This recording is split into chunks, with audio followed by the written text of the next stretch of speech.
Education and the New Normal by Teresita Tenueco Tumapon. School year terms and blended sessions.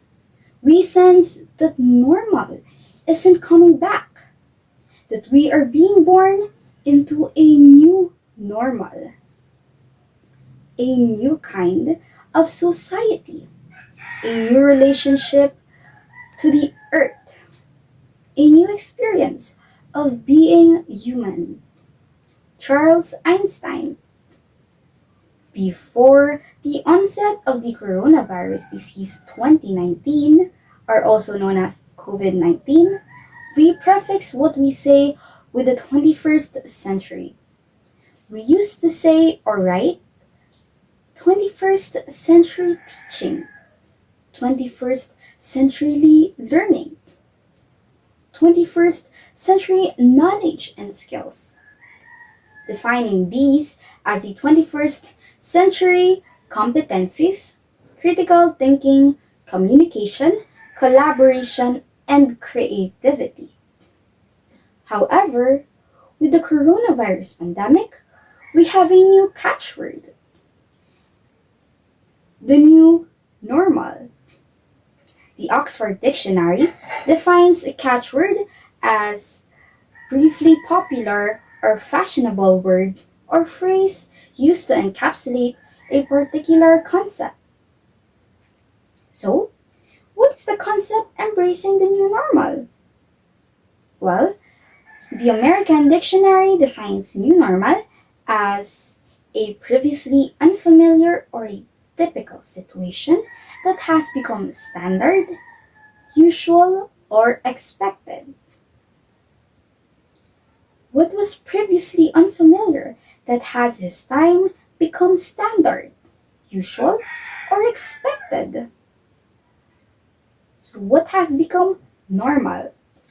Well, they are the lockdowns, quarantines, mask, washing hands, taking vitamins and nutrient rich foods to nurture health, covering a coughing mouth and sneezing nose, physical distancing, and the omnipresent support technology are a must to continue for a lifetime. This and more compose the new normal. Before COVID 19, Industry 4, or also known as the robot age, of Agenda 2030, robotics was already a popular focus. Much more at this time, where robots execute routine jobs. Well, nowadays, robots serve in healthcare, social work, business and trade, food, and in other aspects of human activity. Various organizations or companies are resorting to virtual private networks and voice over protocols, especially that meetings, negotiations, consultations are mostly virtual. As Dr. Henry Chan wrote on May 10, 2020 in the Manila Times, telecommunicating represents a new paradigm in office work, becomes more common after the COVID 19 pandemic. Employers may decide to reduce lease costs and hire people from regions with cheaper labor costs. Companies will use the 5G and information and communication technology. As an aside, 5G is the fifth generation mobile network. It is a new global wireless standard after 1G, 2G, 3G, and 4G networks. 5G enables a new kind of network that is designed to connect virtually everyone and everything together, including machines, objects, and devices. Semesters, trimesters, quarterly terms. Up to this early June, COVID 19 is not into its second wave, and we pray that there shall be no other. Period. The so called referral to a second wave spawned some debates in the higher echelons of our government. However, there can be no possible firm and uniform plans for formal schooling where technology accessibility is concerned. We are unsure how future days would be defined COVID wise. Several tertiary and basic institutions have postponed graduation to next school year. It may be a goodly future before we can comfortably define our enrollment size, whether to cut down on or replace or shorten degree programs with certificates, planning of reviews, examinations, and graduations. Universities on a non semester schedule may have to adjust to what the official schedule would be the next school year. That is, if the national ministering bodies, the Department of Education or DepEd, and the Commission on Higher Education or CHED will set strictly a school's term format. Before it could be easier for institutions on trimestral schedules. We have semesters, trimesters, and summer's term. So why not quarterly? I recall that in the middle 50s, higher education institutions, or HEIS, were on a quarterly schedule. The maximum we students could take months.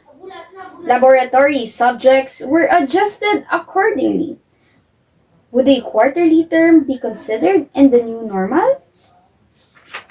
Learning in the new normal, blended learning, is not wholly new. Philippine universities, such as the University of the Philippines Open University, have used blended learning. In the new normal, all schools will have blended or purely online courses. Training in using teaching, all learning platforms will be available for both teachers and students. DepEd, CHED, and the Technical Educational Skills Development Authority have issued and will continue to issue notices much like the March 22, 2020 notice of India's Secretary of HE sent to India's HEIS. The said notice suggested to teaching and research academics to utilize these lockdown periods for various academic activities, including A. Online content development, online teaching, and online evaluation. B. Prepare lesson plan and develop instructional materials. C. Carry on research, write articles, and prepare innovative questions or question bank, etc. Furthermore, the teachers and students effectively utilize the University Grants Commission's e-learning platforms, which include massive open online courses. The Consortium for Educational Communication University Grants Commission YouTube channel, National Digital Library, Shodganga. Shodganga is a digital repository platform of 260,000 Indian electronic theses and dissertations for research students to deposit their PhD thesis and make them available for the entire scholarly community in open access. Teaching and learning platforms. Philippine-wise, we have available online educational platforms. One is the DepEd Commons, accessible to private schools students.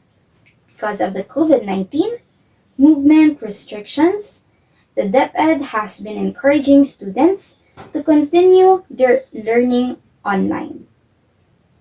We shall have more of these platforms and learn too from offshore institutions their actions on the new normal in education. Again, this is entitled Education in the New Normal by Teresita Tenueco Tumacon. To sum up this speech, it tackles about how Philippines adjusted completely and gradually on educational related on the new normal or also known as the COVID-19 pandemic.